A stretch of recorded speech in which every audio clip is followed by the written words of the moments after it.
Mga langga, dili mag-drain ang ako ang washing, so ato aning ayuhon atong manumanuhog ayo, so magamit lang tag kutsilyo kay wa man tay daghang materyales, no, kay syempre dili bita mekaniko, so gamitan nato ni siya ani mga langga kutsilyo kay para matangtang lang ni siya.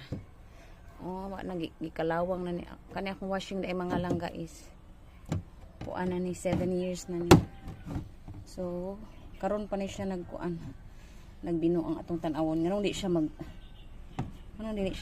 kuan. Ay Diyos ko, aga Jesus, dili siya mag-drain, dili siya mo drain ang tubig, so napay baki dito dako kaayo ang butong sinakaon na niya kajot tungtang-tangon iyang bolt kay para matangtang na jud siya, so matangtang na siya. Muna iyang mga wiring sa sulod, wa to nang ayuhon karon taod-taod.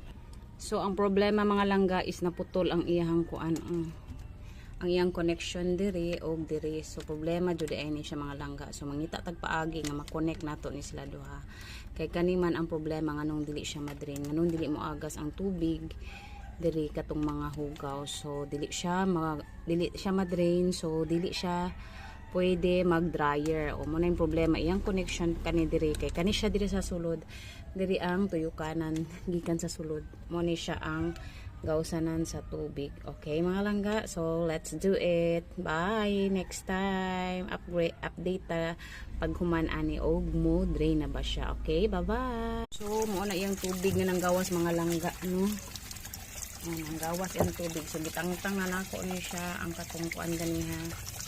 Muna siya ang tubig wala dito, so wala ni nako ni gisaksak mga langga, ha. Ano yung tubig, so inana ra mga langga, ayaw mo pagpaayo dayon sa inyong mga washing, kinahanglan kamot-kamuto ninyo kay usahay manggod ang kanang mga ayuhay, mangita din na sila guba kay para makabayad mo, ana ra na siya. Okay, bye.